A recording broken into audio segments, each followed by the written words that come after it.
Bon après-midi à tous et à tous. Merci de nous rejoindre dans votre émission. Dites-moi tout, docteur, que vous regardez tous les dimanches après le journal de 13 heures. Aujourd'hui, notre prétention, c'est d'aider nos téléspectateurs à éviter plus de victimes et sauver des vies. Comment? Comme nous ne sommes pas médecins, mais avec la complicité de notre invité, Dr Barry Ibrahima Souri, cardiologue en service au CHU, donc qui va partager.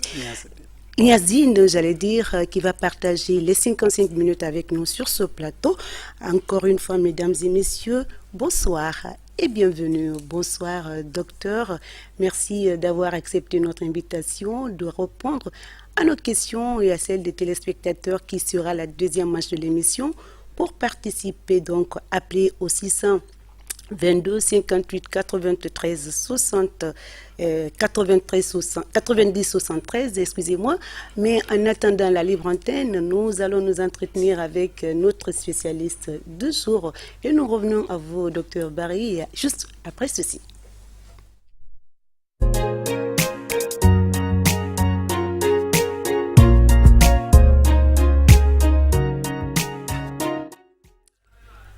Retour sur le plateau de Dites-moi tout, docteur, 55 minutes pour parler de notre thème du jour, notamment les maladies cardiovasculaires. Il faut rappeler que les maladies cardiovasculaires frappent, touchent nombreuses personnes à cause de l'hygiène de vie, notamment le tabac, l'alimentation malsaine, le stress et d'autres facteurs. Les détails, c'est avec notre invité tout à l'heure, docteur. Selon l'OMS, toujours, les États membres, les 194 pays, voire plus, ont souscrit des mécanismes mondiaux permettant de réduire la charge évitable des maladies non transmissibles. J'espère que, ou je pense bientôt que peut-être que cette question relève d'une partie du ministère, mais il y a une partie qui concerne vous en tant que médecin. Vous pouvez nous en parler un peu plus?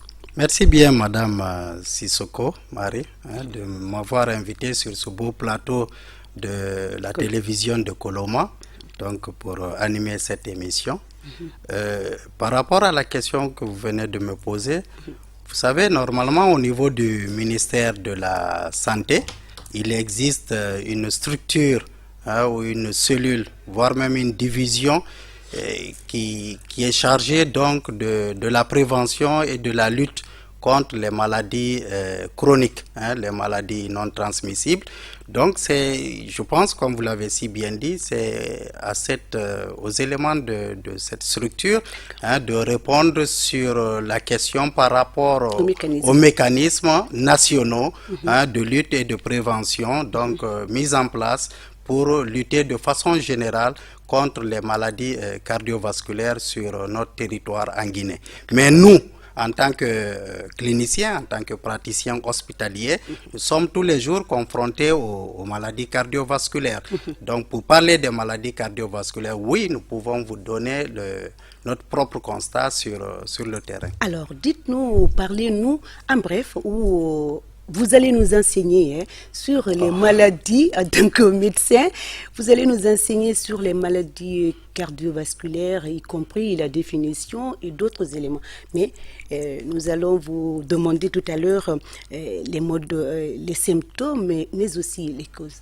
D'accord. Bon, avant peut-être de parler de la définition et des symptômes des pathologies cardiovasculaires, nous allons essayer de camper un peu la question, donc de voir de façon un peu globale, c'est quoi les maladies cardiovasculaires, leur épidémiologie à travers le monde.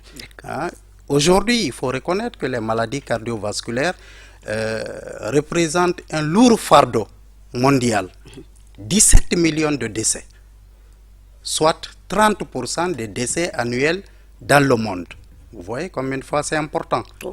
Dans les pays occidentaux, les maladies cardiovasculaires constituent aujourd'hui la première cause de décès, de mort donc, et d'handicap, devant certaines maladies comme les cancers et d'autres maladies générales. D'accord? Et ces maladies cardiovasculaires dans ces pays occidentaux génèrent beaucoup de dépenses. C'est des dépenses médicales très élevées et très permanentes.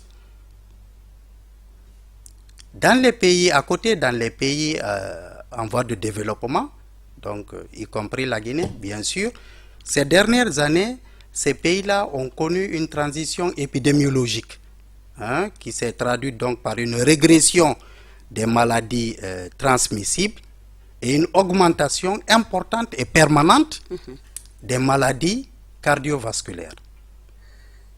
Donc on est dans une zone de transition épidémiologique. Si hier on disait que les maladies cardiovasculaires c'était pour les pays nantis, hein, c'est pas le cas aujourd'hui. Chez nous, on ne connaissait que les maladies infectieuses et parasitaires.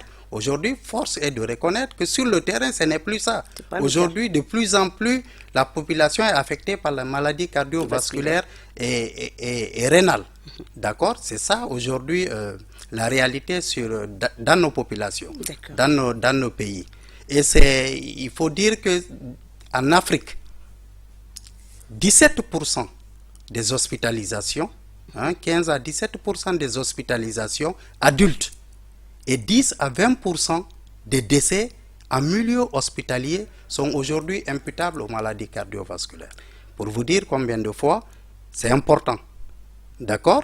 Et toujours d'après les prévisions de l'OMS, les maladies cardiovasculaires auxquelles nous faisons face aujourd'hui pourraient doubler leur nombre, pourraient doubler leurs chiffres à l'horizon 2020. Pourquoi? Ce qui va certainement affecter de façon considérable le développement socio-économique de ces pays en voie de développement, de nos pays en voie de développement, voire même retarder un peu notre développement économique. Pourquoi? On répondra tout à l'heure à la question. Alors, nous allons donc poursuivre notre promenade. Aujourd'hui, nous sommes aussi à Yazine avec Dr Barry Ibrahima Souri, cardiologue. Docteur Barry, quels sont les facteurs de risque de cette maladie?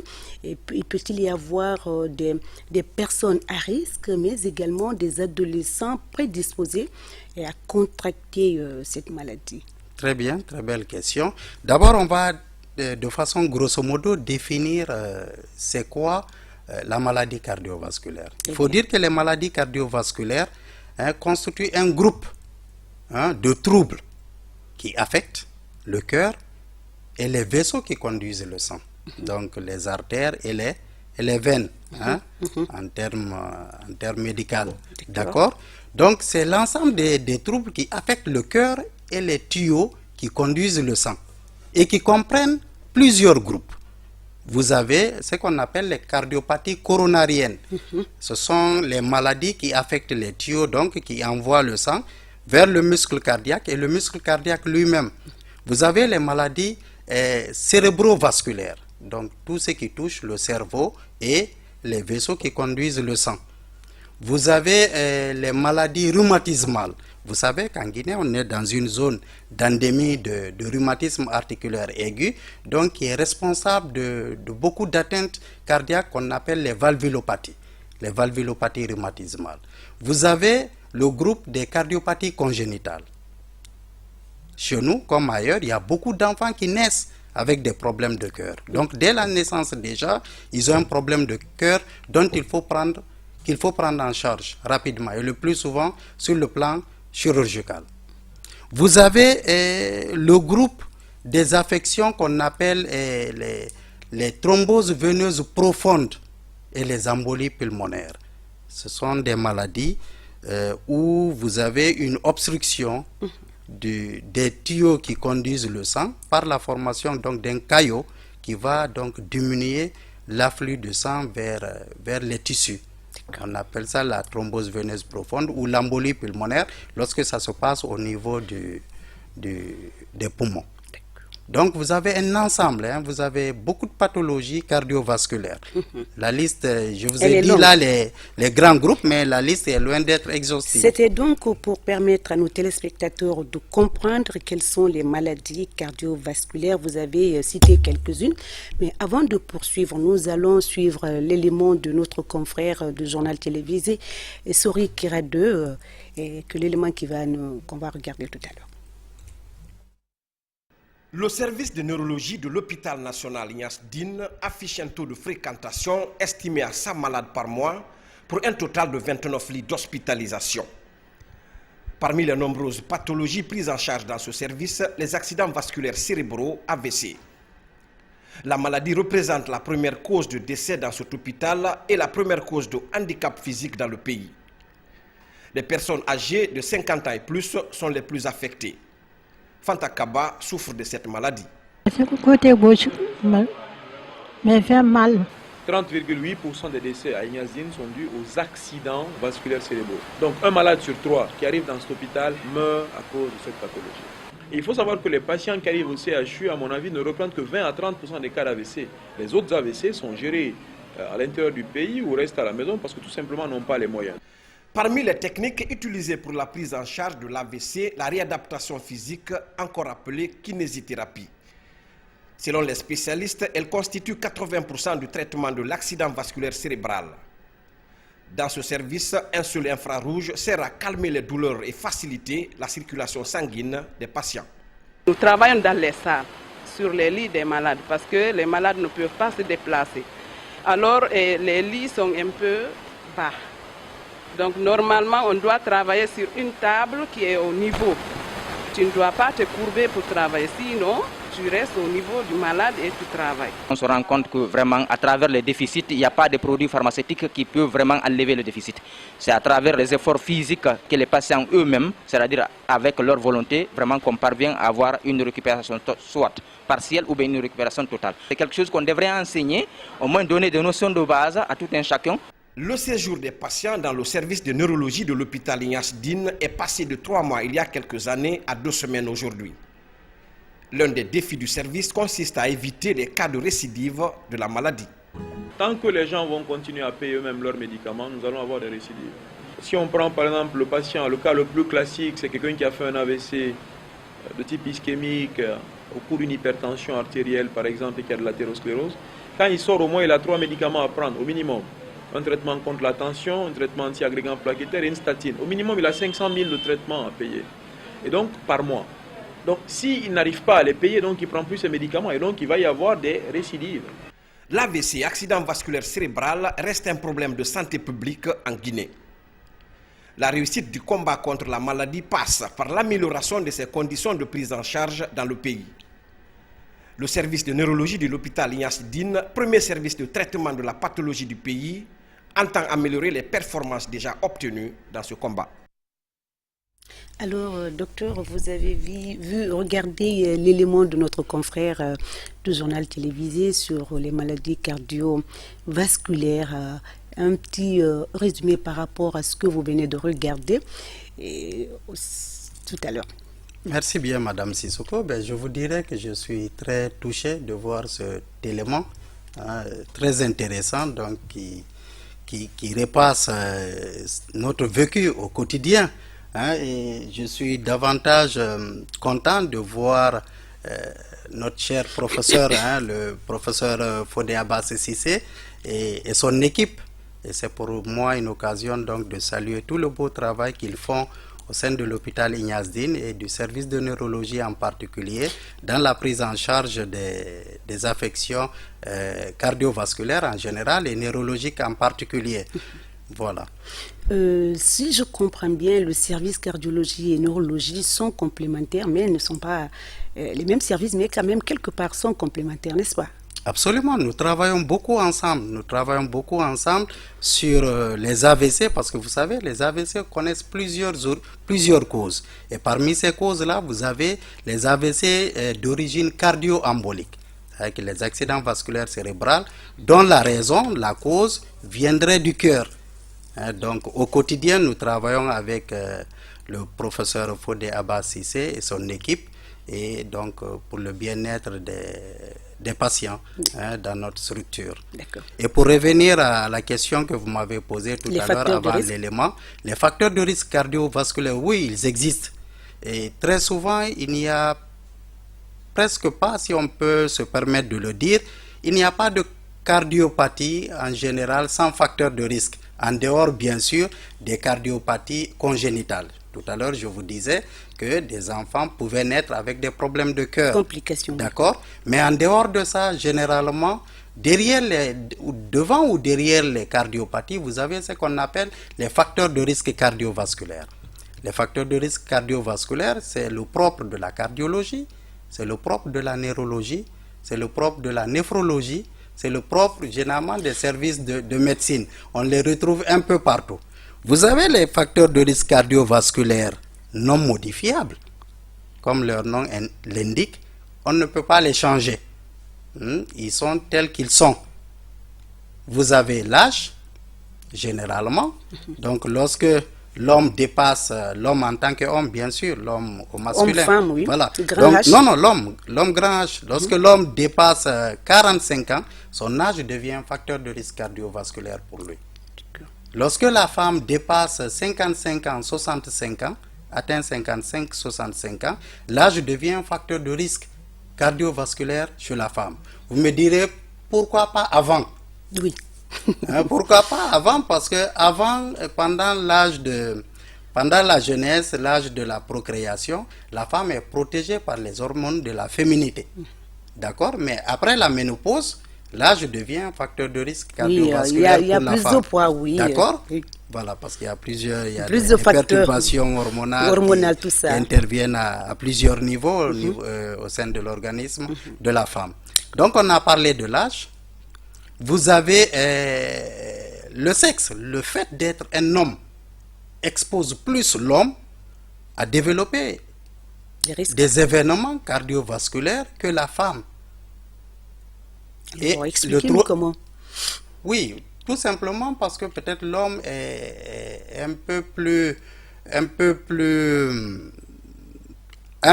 de charge dans notre quotidien, dans nos sociétés. C'est l'homme qui est le responsable de tout, c'est lui qui fait tout, c'est lui qui essaie d'arrondir les angles et tout ça. Donc ça fait que l'homme est beaucoup plus stressé, beaucoup plus angoissé, beaucoup plus appelé à se dépenser physiquement, moralement et voire même des fois intellectuellement que la femme.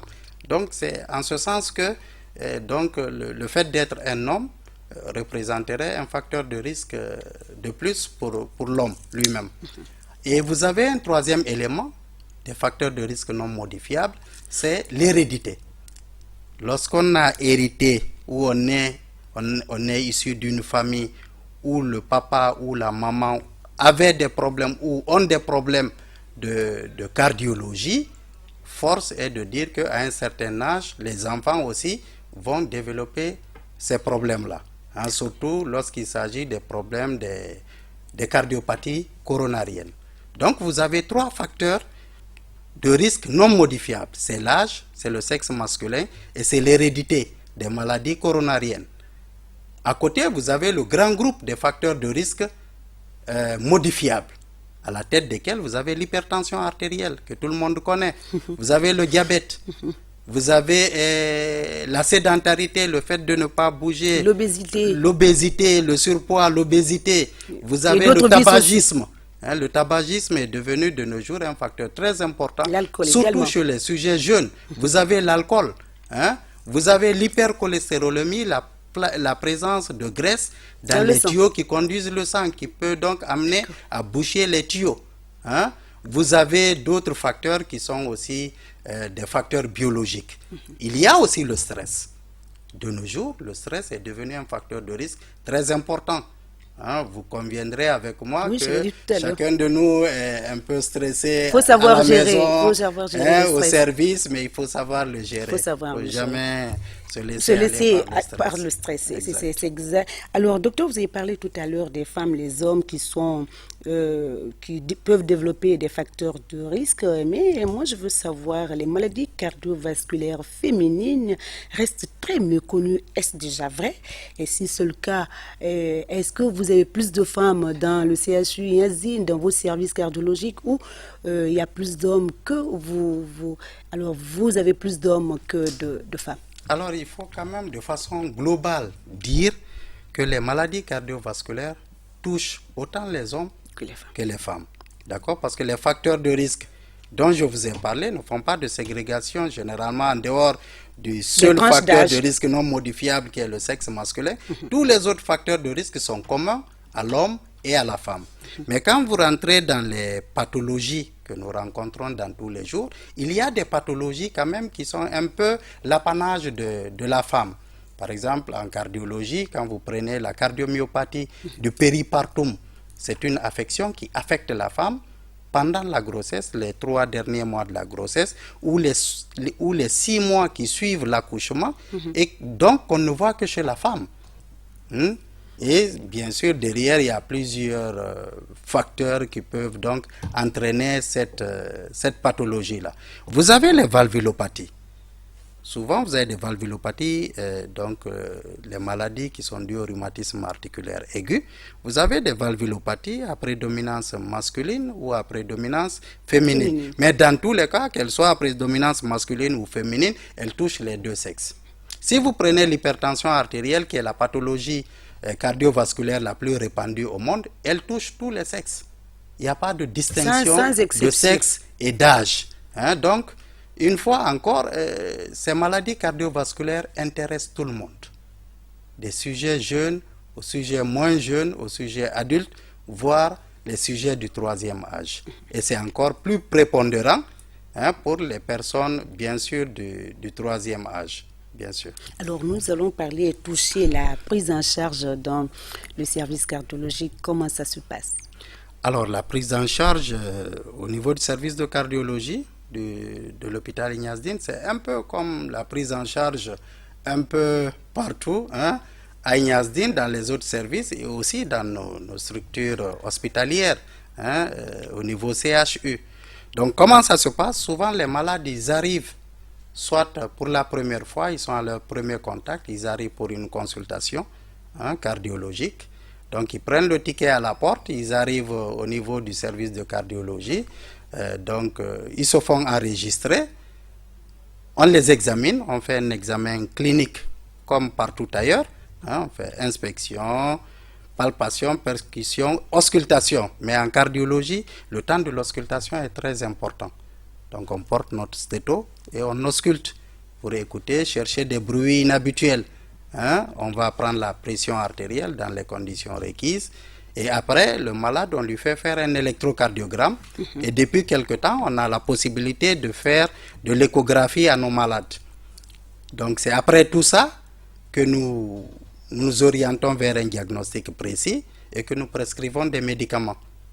Et derrière ça, souvent, il y a le laboratoire à faire. Il faut aller faire une prise de sang pour chercher notamment les facteurs de risque cardiovasculaire, par exemple la présence de cholestérol dans le sang, voir l'état des reins, voir l'état du foie, voir le taux de sucre, voir l'anémie, parce que chez nous, en cardiologie, les patients qui manquent de sang, le fait d'avoir moins de sang, c'est un facteur prédictif négatif.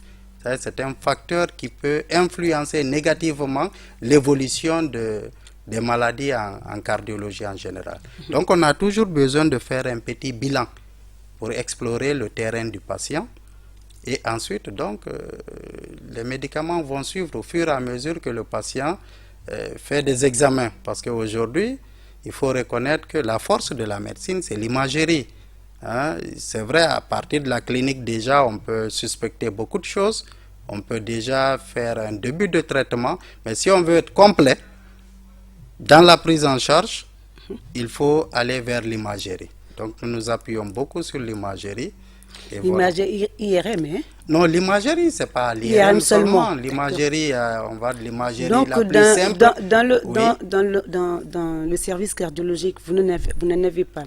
L'IRM, non. On n'a pas l'IRM, mais on a la possibilité, donc je vous ai dit, de faire un électrocardiogramme.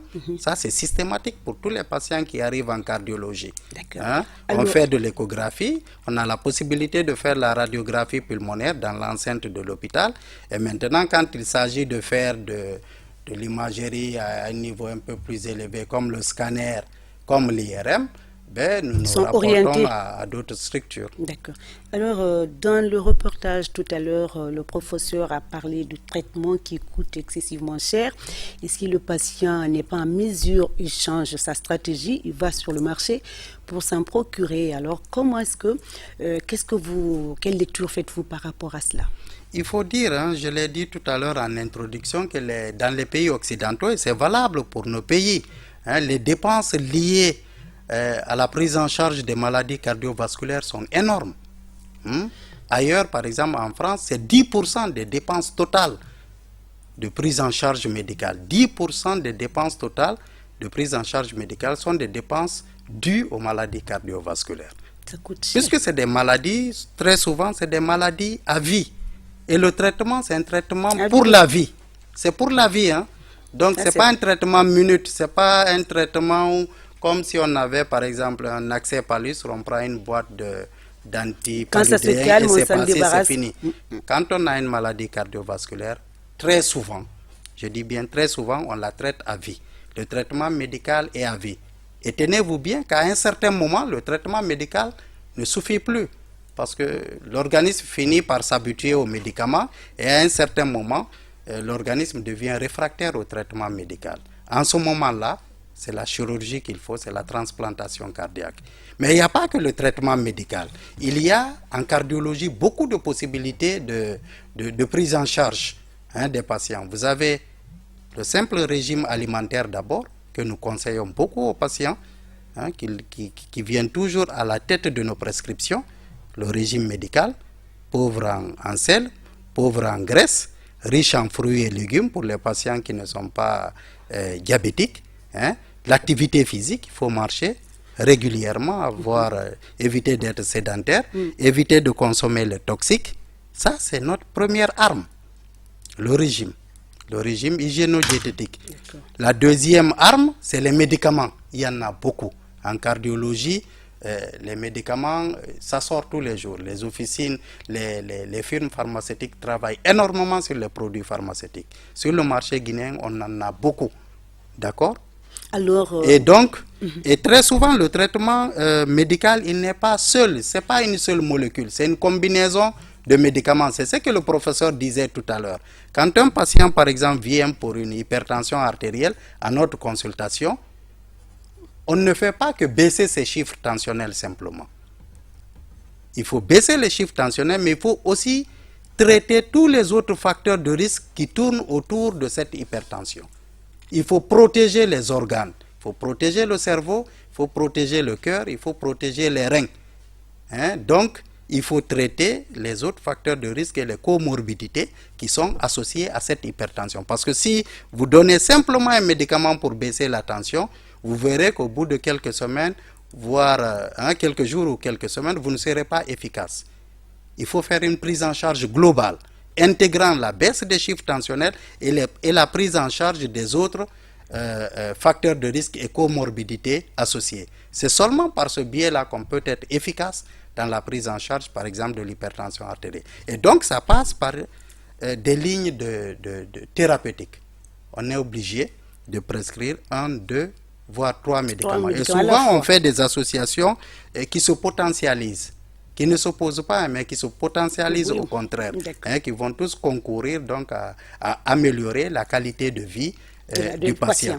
Et c'est cher, malheureusement. Les médicaments de cardiologie sont extrêmement chers. Il l'a dit, les médicaments sont extrêmement chers. C'est pour ça que nous invitons nos autorités à nous aider, peut-être à faire la promotion encore des médicaments génériques pour certains types de patients. Parce que vous le savez, autant que moi, notre population n'est pas forcément très riche. Il y a beaucoup plus de gens qui manquent de moyens que de gens nantis. Donc les médicaments génériques seraient les bienvenus. Ça touche plutôt, cette maladie touche plutôt les pauvres que les riches. Oui, on peut le dire parce qu'avant on pensait à tort que les maladies cardiovasculaires c'était pour les personnes nanties, bien logées, bien nourries, tout ça. Mais ce n'est plus le cas. Aujourd'hui, vous allez être étonné de voir une personne qui trouve à peine à manger et qui a un problème de cardiologie très sérieux, très avancé. Donc, les médicaments, forcément, il y en a plusieurs au départ. Parce que les gens ne viennent pas tôt à l'hôpital. Quand ils arrivent souvent dans des situations un peu avancées, donc on est obligé à mettre beaucoup de médicaments en première intention et peut-être après, si ça récupère progressivement, on va diminuer aussi progressivement la ligne des médicaments. Et c'est des médicaments qui coûtent cher. Et c'est des médicaments, je vous l'ai dit tantôt, qu'on ne prescrit pas pour 1 semaine ou 2 semaines. C'est des médicaments à vie, mais pour la vie. Donc, d'où la difficulté de la prise en charge médicale. Tout à fait. C'est pour ça qu'il faut miser sur la prévention. Mais Au lieu, justement, vaut mieux, on dit, en vaut vient mieux, un adage dit, vaut voilà, mieux justement. prévenir que traiter. Voilà, pour prévenir, vous avez cité beaucoup de facteurs. Il ne fumez pas d'alcool, et puis l'obésité et activité sportive également. Mais vous avez touché tout à l'heure un point où je veux que vous reveniez dessus, les complications au niveau des maladies cardiovasculaires. On perd sa mobilité, l'usage de la parole. Mais vous avez dit un mot, la transplantation. À quel moment peut-on parler de transplantation au niveau de ces cas de figure que vous avez cités tout à l'heure? Très bien. Donc tout à l'heure, on parlait du traitement médical, des difficultés liées au traitement médical. Et ça, ce n'est que, disons, le deuxième palier, parce que je vous ai dit, le premier palier de la prise en charge, c'est le régime. Systématiquement, nous essayons de l'imposer à tout le monde. La deuxième ligne, c'est les médicaments. La troisième ligne, avant la transplantation cardiaque, c'est le traitement instrumental. Aujourd'hui, en cardiologie, on fait beaucoup de choses. On a la possibilité, par exemple, de poser des pacemakers. Pas ici, bien sûr, ailleurs. En Guinée, on a fait une première expérience il y a 2 ans. Il y a une mission qui était venue de l'extérieur, qui nous a appuyés. On a pu quand même donc poser 7 pacemakers chez des patients qui, heureusement, vivent aujourd'hui. Hein? L'expérience avait eu lieu à l'hôpital sino-guinéen de Kipé. Donc, il y a en cardiologie l'option de faire un traitement instrumental. On peut poser des pacemakers, donc faire de la stimulation cardiaque. On peut faire l'ablation par radiofréquence ou par cryothérapie des troubles du rythme cardiaque. On peut faire la pose de ce qu'on appelle le défibrillateur automatique implantable. Tout ça, c'est le traitement instrumental. Avant, on peut faire ce qu'on appelle aussi la coronarographie. Hein, la coronarographie diagnostique avec pose de stent. Tout ça, c'est le traitement instrumental avant l'ultime recours qui est la chirurgie. Alors la chirurgie ou la transplantation cardiaque, elle est indiquée dans tous les cas où le traitement médical ne répond plus, où la cardiopathie est très évoluée, elle est arrivée à bout de rouleau. D'accord. C'est-à-dire que le traitement médical n'est plus efficace, on fait la chirurgie, si possible. Docteur Barry, rappelez-nous très rapidement la prévention, vous l'avez dit, mais il vaut mieux prévenir que guérir. Absolument. Alors, vous allez faire très rapidement parce que nous entrons en la deuxième, c'est bientôt la deuxième partie de l'émission. Et puis, les téléspectateurs vont vous appeler, vous poser des questions, beaucoup de questions. Bien sûr. Donc, très rapidement, on n'a pas assez de temps. D'accord. Alors, la prévention, elle est très importante. Hein, dans la prise en charge des maladies cardiovasculaires et rénales en particulier. Et ça consiste à quoi? Ça consiste à avoir une alimentation saine. On va un peu détailler tout à l'heure. Ça consiste à avoir une alimentation saine. Ça consiste à éviter d'être sédentaire. Donc il faut bouger. Hein. Ça consiste à avoir une qualité de vie satisfaisante, avoir des heures de sommeil suffisantes. Hein, dormir au moins 8 heures par jour quand c'est possible, hein, même si c'est en 2 temps ou en 3 temps, d'accord. Ça consiste à éviter, donc ça revient un peu au régime, à éviter la consommation des toxiques. Donc qu'est-ce que nous conseillons pratiquement aux patients? C'est de manger moins salé. C'est de manger moins salé.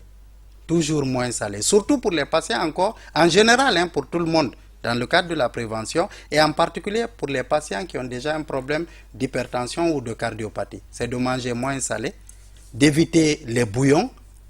Hein, les bouillons... Les pâtes, c'est-à-dire... Non, les bouillons, comment je vais vous dire ça? Les bouillons aromatisants qu'on utilise souvent dans nos cuisines. Dans nos cuisines, vous voyez de quoi je parle. Il faut éviter les bouillons, il y en a beaucoup sur le marché. Il faut éviter les bouillons.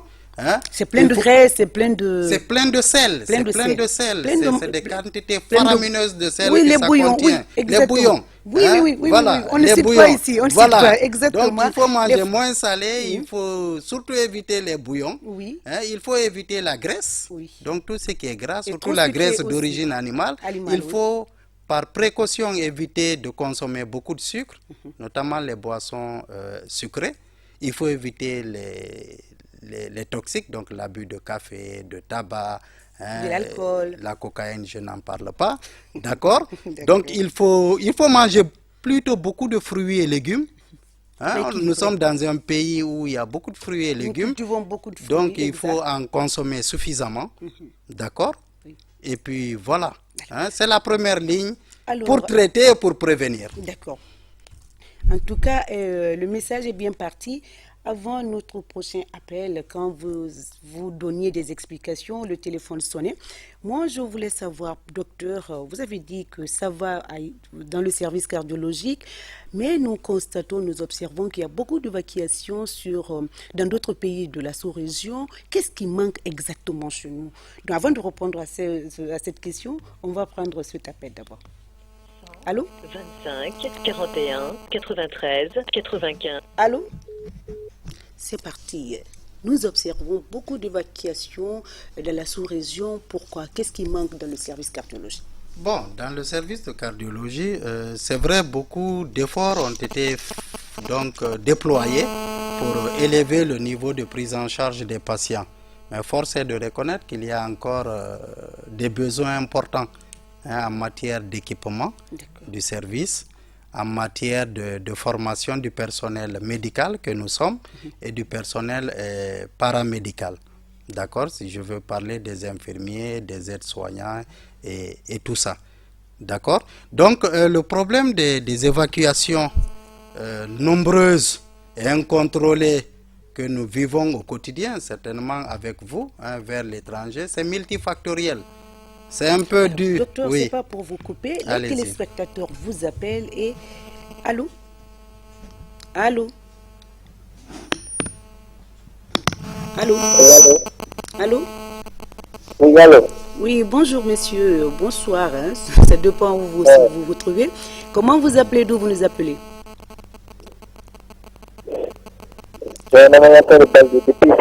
Éloignez-vous un tout petit peu de votre téléviseur, nous vous entendons pas bien.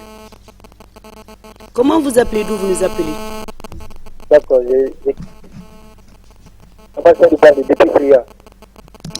moi je vous entends pas très bien, il dit quoi? Il vient de Fria. Alors nous vous écoutons, vous avez une question pour notre invité? Bon, docteur, vous pouvez continuer avant le prochain. Voilà, donc je disais que on constate beaucoup d'évacuations vers l'étranger, notamment vers les pays limitrophes de la Guinée. Certainement un peu à cause du déficit de nos plateaux techniques, c'est évident, il faut le reconnaître. Un peu aussi parce que les gens ont peut-être la mauvaise habitude de vouloir tout le temps partir quand ils ont un problème de santé. C'est vrai qu'on est un peu limité dans la prise en charge de certaines pathologies, mais pas toutes les pathologies en général. En cardiologie, il y a beaucoup de pathologies que nous pouvons traiter ici. Mais vous verrez par exemple quelqu'un qui va quitter la Guinée et aller au Sénégal pour un problème d'hypertension artérielle. On a dit ici que l'hypertension artérielle, c'est une maladie chronique. Ça ne finit pas en un jour ou en deux. Vous savez, donc même quand ils partent au Sénégal, c'est pour aller refaire les mêmes examens qu'ils ont fait ici, bénéficier des mêmes examens que nous leur avons donnés ici, et souvent revenir avec la même prescription qu'ils avaient eue ici. Et avec une forte recommandation, allez-y voir tel ou tel en Guinée.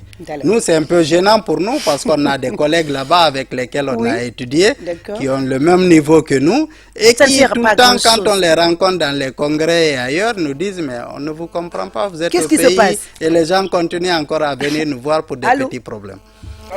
Allô? Allô? Allô? Allô, c'est parti. Allô? Allô?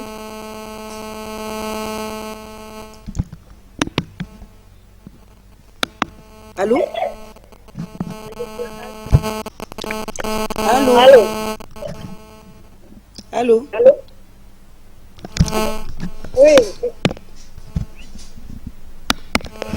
Allô? Alors, madame, bonsoir. Oui, bonsoir monsieur. Comment vous appelez? D'où vous nous appelez? C'est Kieta Seko. Alors, je vous appelle de Simbaya Koza. D'accord. Vous avez une question pour notre invité? Oui, oui. Allez-y, nous vous écoutons. Je voulais savoir si une personne obèse a longue vie. On vous entend pas bien. Si une personne... Ah, je voulais savoir si une personne obèse, quoi. D'accord. Ah, si une personne obèse a une longue vie. Vous avez compris. Oui, oui, j'ai compris. Il demande, il cherche à savoir si une personne obèse peut avoir la chance de vivre longtemps.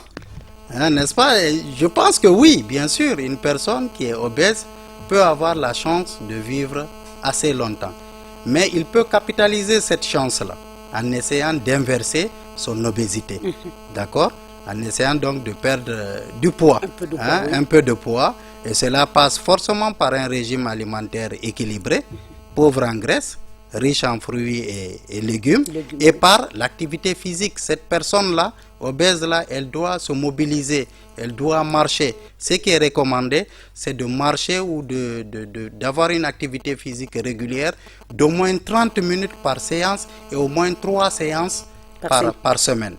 Hein, parce que ce qui est dit, lorsque la personne fait 30 minutes d'activité physique ou de marche, durant ces 30 minutes-là, elle consomme l'énergie venant des derniers repas qu'elle a ingérés, qu'elle a mangés. Au-delà des 30 minutes, donc au-delà de 30 minutes, 45 minutes, 50 minutes, la personne a la chance de consommer ses propres graisses, les graisses qui étaient stockées là avant. Donc c'est pour ça que c'est bon de faire 30 minutes, mais essayer d'aller au-delà de 30 minutes pour perdre du poids, parce que l'obésité quand même, c'est un facteur de risque important, on l'a dit, ça appelle les maladies cardiovasculaires, ça appelle les événements regrettables qui sont d'origine cardiovasculaire et rénale. Allô? Allô? Allô? Oui, bonjour, comment vous appelez, d'où vous nous appelez? Bonsoir madame. Oui? Bonsoir madame. Oui, bonjour. Comment vous appelez, d'où vous nous appelez? Farana. Nous vous écoutons, monsieur. Comment? Je me nomme Namouri Sano depuis Farana. Oui, oui, allez-y. Bon, nous les profanes là, quels sont les fruits qui sont généralement recommandés par un diabétique? Reprenez la question s'il vous plaît. Il demande quels sont les produits recommandés pour un diabétique. Par un diabétique, comme le docteur dit de consommer suffisamment de fruits.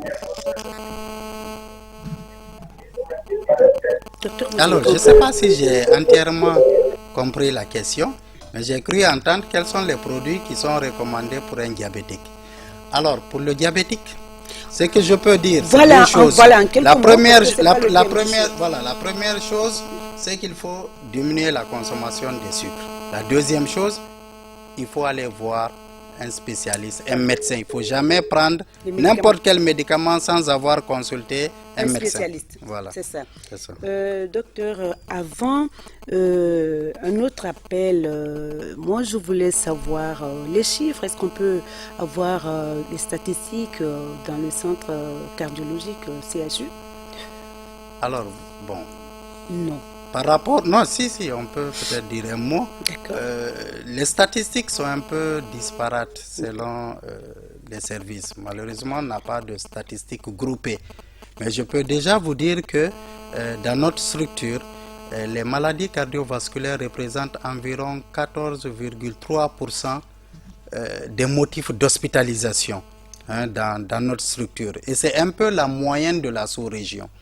C'est un peu la moyenne de la sous-région. 14,3% des motifs d'hospitalisation sont dus aux maladies cardiovasculaires.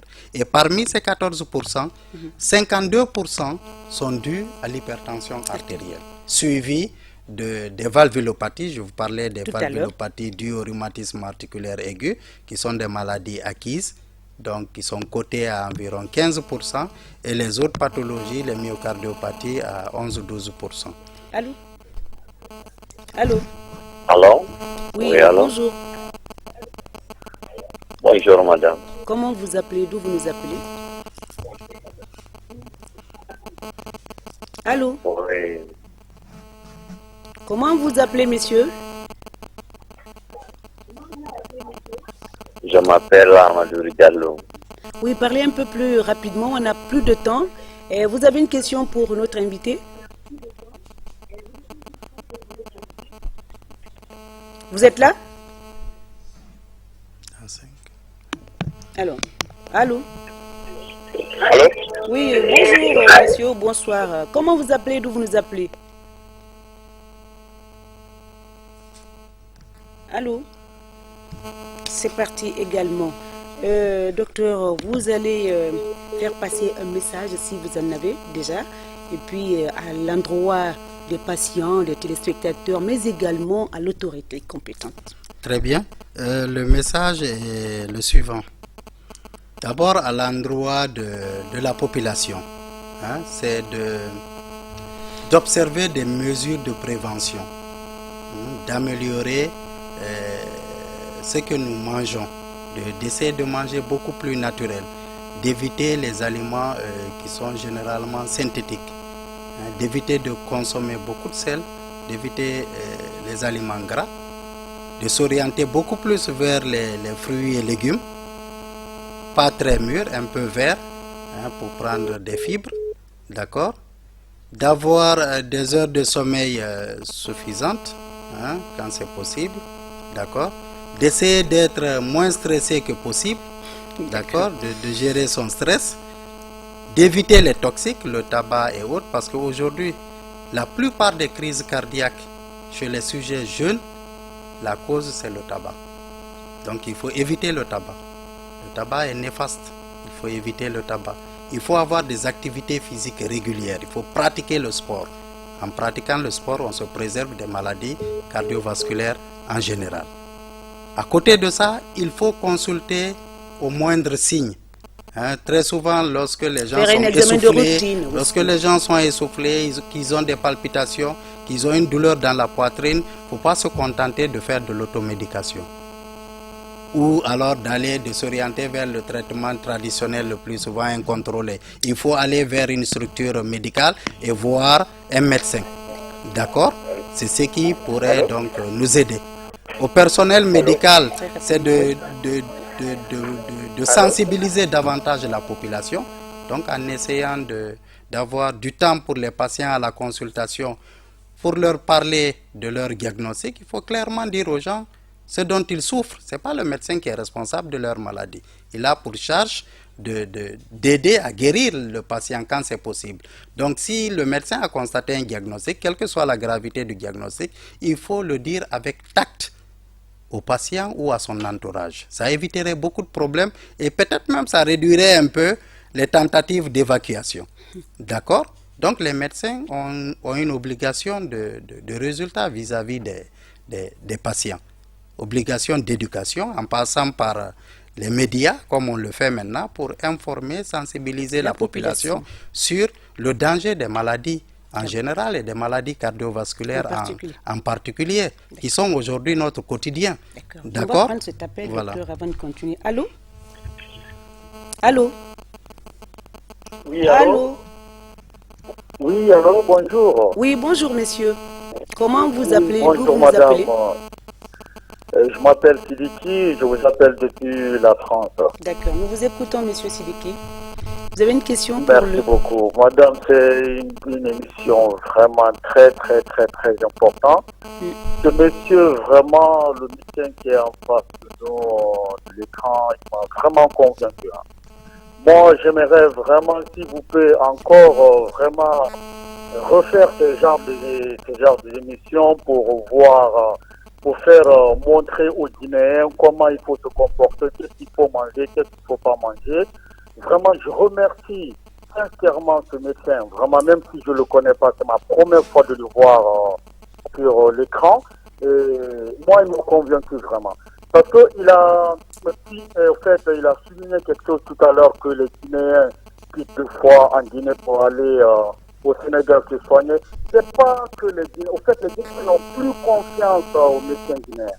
Il faut que ces genres de personnes qui mettent la population en confiance, franchement, pour que la population puisse vraiment avoir la confiance, venir voir les médecins guinéens. Il faut ce genre de personnes, franchement. Parce que les Guinéens maintenant ont peur. Ils ont peur de partir voir les médecins. Il y a des médecins, il y a des médecins. Il y a des gens, dès que tu viens, on te fait des ordonnances fausses. Franchement, moi, franchement, je remercie ce médecin. J'ai appris beaucoup de choses en tant que, même si je suis en France, il sait que j'ai un médecin dans mon quartier, mais il a souligné des choses. Franchement, je ne l'ai jamais entendu et je ne l'ai jamais vraiment, personne ne m'a dit ce genre de comportement. Je le remercie infiniment, infiniment. Il faut que tous les médecins guinéens se comportent comme ça.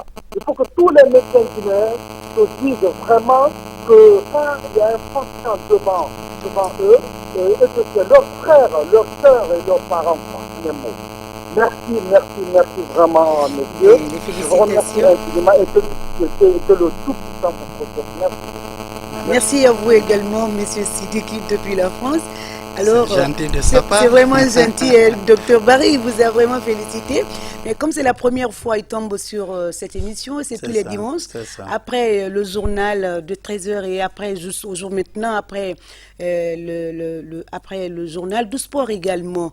Donc c'est tous les dimanches. Peut-être que nous irons en vacances, mais c'est tous les dimanches après le journal de 13h. Donc, messieurs, c'est une opportunité pour voir nos éminents médecins qui passeront sur ce plateau. Ils sont vraiment efficaces, ils sont à la hauteur. Mais seulement, il faut que la population comprenne que nous avons ces docteurs, ces services existent et puis que nous avons la capacité, que nos médecins ont la capacité de soigner beaucoup de maladies, de faire des dépenses inutiles en faisant des évacuations que l'on peut, ces maladies que l'on peut traiter ici. Docteur, c'est la fin de cette émission.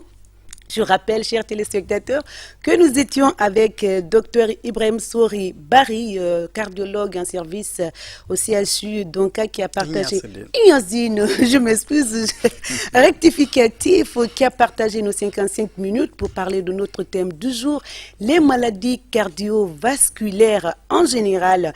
Merci à tous de nous avoir suivis. Je rappelle, alors je l'ai tout à l'heure dit, j'espère que vous avez été ravis et servis, chers téléspectateurs. Merci et prompt rétablissement à nos différents malades dans nos différents centres hospitaliers et bonne guérison à vous et rétablissez-vous très rapidement et le conseil des médecins pour le docteur Barry, il faut tenir compte, hein? Alors on a dit le conduite à tenir également, alors prenez soin de vous, gardez le sourire, surtout moins de stress et prenez soin de ce que vous mangez, votre alimentation, de votre environnement. Merci à toute l'équipe technique qui m'accompagne pour la réalisation et on se retrouve la semaine prochaine avec d'autres thématiques. Encore une fois, bonsoir chez vous. Merci.